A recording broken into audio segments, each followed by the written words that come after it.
तो इस फिल्म की शुरुआत में हम मास्टर वांग फू नाम के एक गार्डियन को देखते हैं जो हमें मिरेकुलस जूल्स के बारे में बताते हैं, जो ऐसे मैजिकल जेम्स थे जिनमें बेशुमार पावर्स होती हैं और जिसके पास भी ये मैजिकल जेम्स होते हैं वो इन पावर्स को इस्तेमाल कर सकते हैं। पर इन सब में सबसे खतरनाक बटरफ्लाई मिरेकुलस था, क्योंकि इसमें मौजूद डार्क बटरफ्लाईज किसी को भी कंट्रोल में करके उन्हें इविल बनाने की ताकत रखती थी और इस मिरेकुलस का गलत हाथों में पड़ना बहुत खतरनाक हो सकता था। पर साथ ही इस बुराई का सामना करने के लिए दो गार्डियन मिरेकुलस भी थे, जिनका नाम लेडी बग और कैट नोआर मिरेकुलस था। लेकिन ये मिरेकुलस अपने ऑनर को खुद ही चुना करती थी और अगर वो दोनों गार्डियन एक साथ मिल जाएं तो बुराई का खात्मा हो सकता था। इसके बाद हम पेरिस में रहने वाली मैरीनेट नाम की एक लड़की को देखते हैं, जिसकी डैड की बेकर्स की शॉप थी और उसकी मॉम अपनी बुटीक में काम करती थी। मैरीनेट तन्हाई पसंद और शर्मीली लड़की थी जो ज्यादा लोगों में डर जाया करती थी। मैरीनेट जब कॉलेज पहुंचती है तो उसे गलती से एक बहुत ही अमीर और जिद्दी लड़की क्लोई का स्वेटर खराब हो जाता है। इससे वो मैरीनेट से गुस्सा होकर उससे इसका बदला लेने वाली होती है। पर तभी वहाँ आलिया नाम की एक लड़की मैरीनेट को बचाने के लिए अपना कैमरा ओपन कर देती है। कैमरा देखकर क्लोई अपना गुस्सा छुपाते हुए अच्छा बनने का नाटक करने लगती है और फिलहाल वहाँ से चली जाती है। मैरीनेट आलिया को उसे बचाने के लिए शुक्रिया अदा करती है, पर कॉलेज में हर काम में मैरीनेट की परफॉर्मेंस बहुत ही खराब रहती है, जिस वजह से उसे सबके सामने शर्मिंदगी का सामना करना पड़ता है। वही मौके का फायदा उठाकर क्लोई उससे अपना बदला लेने आ जाती है। इसीलिए बचने के लिए मैरीनेट लाइब्रेरी में जाकर छुप जाती है। वहाँ वो एड्रियन नाम के एक लड़के को देखती है जिसे वो पहली ही नजर में पसंद करने लगती है, पर वो उसे देखकर बहुत कंफ्यूज हो जाती है और उसे वहाँ भी एम्बैरेसमेंट का सामना करना पड़ता है। लेकिन उसकी मदद करने के बाद एड्रियन उसे इग्नोर करके वहाँ से चला जाते हैं। दूसरी तरफ हम एड्रियन के डैड को देखते हैं जो एक बहुत ही सक्सेसफुल और एक अमीर फैशन डिजाइनर थे और उसकी वाइफ की डेथ हो गई थी, लेकिन वो उससे बहुत प्यार करते थे, इसीलिए वो हर हाल में उसे पाना चाहते थे। यही हमें पता चलता है कि उसके पास वो बटरफ्लाई मिरेकुलस था जो उसे एक इंसान से मिला था और वो मिरेकुलस उसके माइंड को करप्ट करती जा रही थी, यानी उसके दिमाग में बुराई को बनाती जा रही थी। वो अपने काम में इतना बिजी रहता था कि उसके पास अपने बेटे एड्रियन के लिए कभी भी वक्त नहीं होता था। इस वजह से एड्रियन अपने डैड को खास पसंद भी नहीं करता था। वो अक्सर अपनी मॉम को याद करता रहता था क्योंकि उनकी डेथ के बाद वो बहुत अकेला हो गया था। हम एड्रियन के डैड को देखते हैं जो उस बटरफ्लाई मिरेकुलस से वो पावर मांगता है जिससे वो अपनी मरी हुई पत्नी को जिंदा कर सके, लेकिन ऐसा करना पॉसिबल था ही नहीं क्योंकि ये ताकत सिर्फ लेडी बग और कैट नोआर गार्डियन में ही थी। और ये बात उसे बटरफ्लाई मिरेकुलस में छुपी एक छोटी सी क्रिएचर बताती है जिसका नाम कवामी था। इस पर एड्रियन का डैड पूछता है कि लेडी बग और कैट नोआर मुझे कहाँ मिलेंगे, तो वो क्रिएचर कवामी उसे बताती है कि वो सिर्फ तभी आते हैं जब कोई तबाही होती है। ये सुनने के बाद एड्रियन का डैड गैब्रियल सोचता है कि अगर सिर्फ तबाही ही एक रास्ता है तो मैं पूरी दुनिया को तबाही की आग में जलाकर राख कर दूंगा। इसके बाद वो उसी बटरफ्लाई मिरेकुलस को खुद पर लगा लेता है जिससे उसमें मौजूद बहुत सारी बटरफ्लाईज जिसे अकूमा कहते हैं वो बाहर निकल आती हैं। वो किसी के भी माइंड को इविल बना सकती थी। वांग फू को इस बात का एहसास हो जाता है और वो लेडी बग और कैट नोआर मिरेकुलस को अपने ऑनर चुनने के लिए आजाद करने का फैसला करते हैं ताकि उनके दोनों गार्डियंस बुराई का सामना करने के लिए तैयार हो सके। और जैसे वो अपना बॉक्स खोलते हैं वो दोनों वहाँ से अपने ऑनर को चुनने के लिए भागने लगते हैं। दूसरी तरफ मैरीनेट जो उस दौरान क्लोई से बचकर भाग रही होती है, उसी दौरान वो अपनी जान पर खेलकर वांग फू को खतरे से बचा लेती है जब वो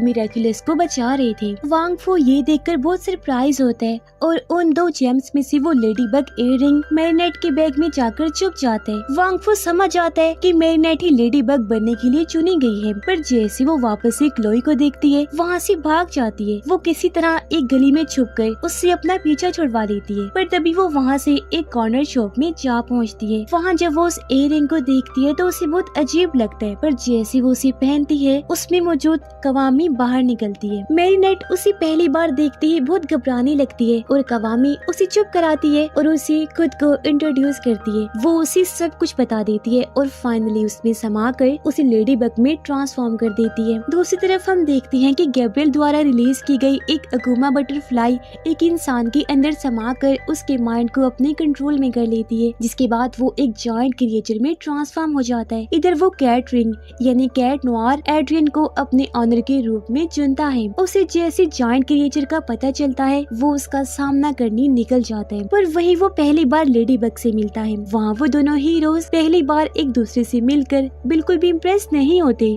और उनके बीच छोटी बड़ी नोकझोंक हो जाती है। वहीं कैट नोयर लेडी बग के सामने इम्प्रेशन जमाने की कोशिश करते हैं, पर तभी वहाँ वो जॉइंट क्रिएचर आ जाते हैं। वहाँ कैट नोयर को अपनी पावर्स का एक्सपीरियंस ना होने के कारण वो उस मॉन्स्टर के आगे कमजोर पड़ता है, इसलिए कवामी लेडी बग को उसकी मदद करने को कहती है। लेकिन लेडी बग को भी अपनी पावर्स को इस्तेमाल करने का कोई एक्सपीरियंस नहीं था, पर इस सब के बाद भी वो दोनों हार नहीं मानते। इसी दौरान लेडी बग को धीरे धीरे अपनी पावर समझ आने लगती है और वो मुसीबत में पड़े कैट नोयर को भी बचा लेती है। आखिर में वो दोनों साथ मिलकर उस मॉन्स्टर का अंत करने में कामयाब रहते हैं, जिसके बाद वो अकूमा उस इंसान के शरीर से बाहर निकल जाती है। पर लेडी बग की इस मदद करने के बाद एड्रियन यानी कैट नोयर उसे पसंद करने लगता है। वहीं वो दोनों उस अकूमा को देखकर सरप्राइज होते हैं कि ये क्या हो सकता है। तो वहाँ वांग फू आता है जो उन्हें उनके काबिलियत और मकसद के बारे में बताता है। वो उन्हें कहता है कि लेडी बग के पास किसी भी चीज को अपने दिमाग से क्रिएट करने की पावर है, वहीं कैट नोयर के पास डिस्ट्रक्शन तबाही की पावर है। वो उन्हें बताता है कि तुम दोनों को साथ मिलकर हॉक मॉथ नाम के एक पावरफुल विलन का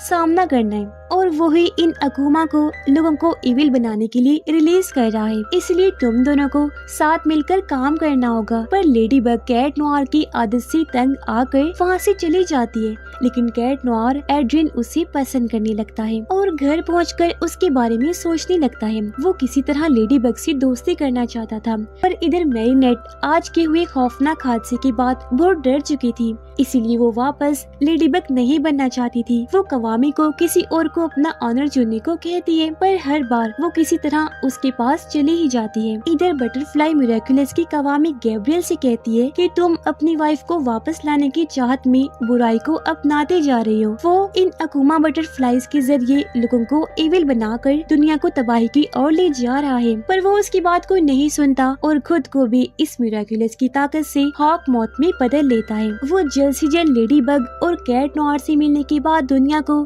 तबाही की ओर ले जाना चाहता था, ताकि वो लेडी बग और कैट नोयर से अपनी वाइफ को जिंदा करवा सके। वो अपनी ताकत का गलत इस्तेमाल करते हुए क्रिमिनल्स को जेल से आजाद कर देता है, ताकि उन्हें अपने अकूमा से करप्ट करके उनसे हर तरफ तबाही फैला सके। अगले दिन उसके अकूमा से करप्ट हो चुके दो क्रिमिनल्स बैंक लूटने बैंक पहुंच जाते हैं और अपना खौफ फैलाना शुरू कर देते हैं। उधर एड्रियन अपने दोस्त के साथ मेले में आया होता है, वहाँ भी वो लेडी बग के ख्यालों में होता है। तभी वहाँ आलिया और मैरीनेट आ जाती है। यहाँ एड्रियन का दोस्त और आलिया एक दूसरे को पहले से ही जानते थे, इसलिए वो दोनों साथ में रोलर कोस्टर पर जाने का फैसला करते हैं, जबकि मैरीनेट और एड्रियन को भी साथ चलने को कहते हैं। पर तभी एड्रियन को उसके डैड का कॉल आता है, जो उसे बाहर खतरा होने के डर से घर बुला लेते हैं, इसलिए एड्रियन को वहाँ से जाना पड़ता है। इधर वो दोनों इविल क्रिमिनल्स तबाही फैलाने के लिए उसी मेले में आ जाते हैं और हर तरफ अपने जादू से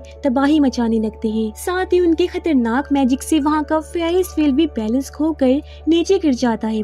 मैरीनेट को इसका एहसास होते ही वो लेडी बग में ट्रांसफॉर्म हो जाती है, पर वो क्रिमिनल एक रबर टॉय को एक जॉइंट मॉन्स्टर में बदल देता है। तभी लेडी बग की मदद के लिए वहाँ कैट नोयर भी आ जाता है। वहाँ वो दोनों साथ मिलकर उनका सामना करते हैं और उन्हें पता चलता है कि अगर वो एक साथ काम करें तो बहुत पावरफुल हो सकते हैं। इसके बाद वो क्रिमिनल्स फेरिस व्हील और रोलर कोस्टर में बैठे लोगों को अपना शिकार बनाने की कोशिश करते हैं, जिसमें क्लोई भी मौजूद होती है। पर लेडी बग और कैट नोयर भी उनकी हर चाल को नाकाम करने की पूरी कोशिश करते हैं और लेडी बग रोलर कोस्टर में बैठे सभी लोगों को बचा लेती है। इधर फेरिस व्हील में कैट नोयर उन क्रिमिनल्स का सामना कर रहा होता है, तभी उसकी मदद के लिए लेडी बग भी आ जाती है और वो मिलकर उन्हें उस रबर मॉन्स्टर की तरफ फेंक देते हैं, जिससे आखिर में एक नुकीले कॉर्नर से टकराने से वो फट जाता है। इसके बाद वो अकूमा भी उन दोनों के अंदर से बाहर निकल आते हैं, पर वो लेडी बग और कैट नोयर को धमकी देकर जाती हैं कि अगली बार